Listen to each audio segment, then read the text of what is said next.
से पढ़ लीजिए अपने से। क्वेश्चन देखिए, खुद से पढ़ सकते चाहेंगे तो क्वेश्चन खुद से बनाते हैं। क्वेश्चन कह रहा था कि एक समद्विबाहु त्रिभुज है, ठीक है, PQR, जिसमें आधार से दो बिंदु बराबर दूरी पर लिए गए हैं। आधार से दो बिंदु, आधार से, आधार कौन है, ये आधार हुआ त्रिभुज का आधार। याद रखना कौन आधार होता है ये बताओ, नीचे वाला, ये पूरा आधार है आपका, ये याद रखना है, आधार है, ठीक है। ऊपर वाला शीर्ष कहते हैं इसको, सही है ना, ऊपर वाला क्या बोलते हैं, शीर्ष।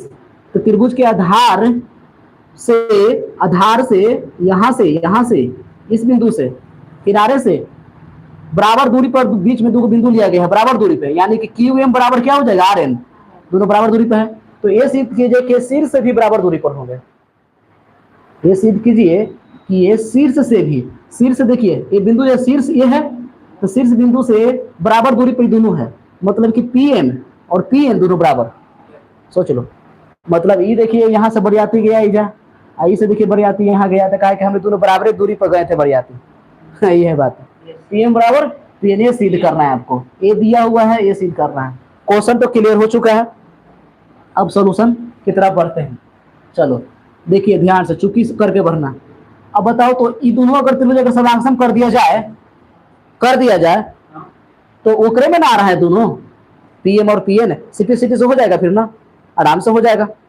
तो बताओ, तो एक तो ऐसी दिख गया, देखो दोनों बराबर, एक तो ऐसी दिखे बराबर, एक और कोई खूब खोजना होगा, दुगो मिल गया तुम्हारे पास, दुगो है ना। अब कोण Q बराबर कोण R हो जाएगा, क्योंकि इसके पहले खूब पढ़ रहे हैं बार बार कि किसी भी समद्विबाहु त्रिभुज में दो भुजा बराबर तो दो कोण भी बराबर।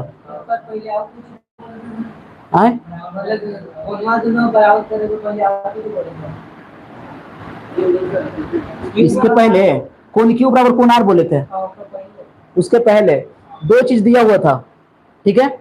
उसके पहले ये था कि दो चीज मालूम है हम लोगों को, तो तीन चीज मालूम करना है ना कम से कम, तब देखो तीन चीज ना, देखो ट्रिपल एस में क्या है, 1 2 3 है कि ना, ए से एस में क्या है, 3 है, सब में तीन हुए, देख लो, डबल एस हो गया, फिर ए हो गया, सब में 3 है।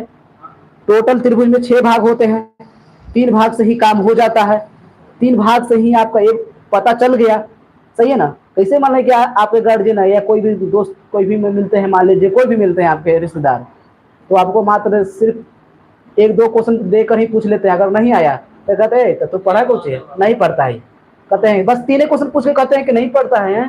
ये कैसे, पूरा किताब पूछवे नहीं किए आप, 3 क्वेश्चन पूछे कहते हैं कि नहीं पढ़ते हैं। हो सकता है 3 को हमको नहीं याद है, था वही 3 को नहीं याद है, बाकी सब याद है था।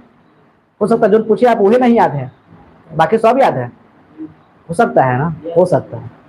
तो वही चीज है, तो आप किसी को, चलिए जैसे पूछ लेंगे तुमसे कि भारत के प्रधानमंत्री पूछ देंगे आपसे, आपको नहीं पता है मान कर चलो, तो कहेंगे ये पढ़ता है, चलो ये नहीं पढ़ता है, कुछ नहीं पढ़ता है, इसको हटाओ।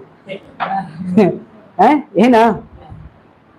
तो चलो ले लो त्रिभुज, तो देखो तो सबसे पहले हम लोग क्या लिख सकते, डायरेक्ट चलो त्रिभुज में घुस जाओ, त्रिभुज में PQM और त्रिभुज PRN में चलेंगे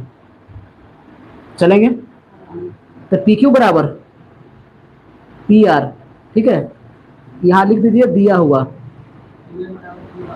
है ना, कोण Q बराबर कोण R, इसके लिए अलग से लिखने की कोई जरूरत नहीं है। तो कह सकते हैं कि चूंकि एक कह सकते हो कि PQ बराबर PR, बस ये लिख दो, ठीक है ना, क्योंकि PQ और PR बराबर था, तो कोण Q बराबर कोण R हो गया।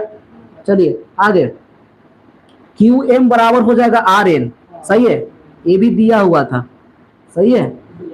चलिए ये हो गया, इसलिए त्रिभुज आपका हो जाएगा PQM हो जाएगा, सर्वांगसम हो जाएगा त्रिभुज।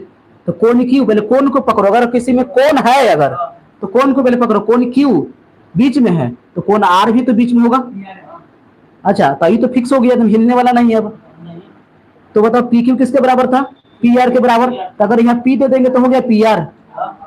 अगला बोलो, बचा कुछ, बचा क्या, एन लिख दो, अब अगला देखना ही नहीं है, कौन नियम से हुआ ये बता दो, ए से एच से हो गया, CP से ले लीजिए, देखिए तो PM लेना है ना, PM ए ना, PM देखो PM ले लिया ऐसे, तो PN ये ना करना था CP से, यही ना सिद्ध करना था, हो गया। अब बताओ कितना आसान लग रहा है, मजा आ रहा होगा सिद्ध करने में।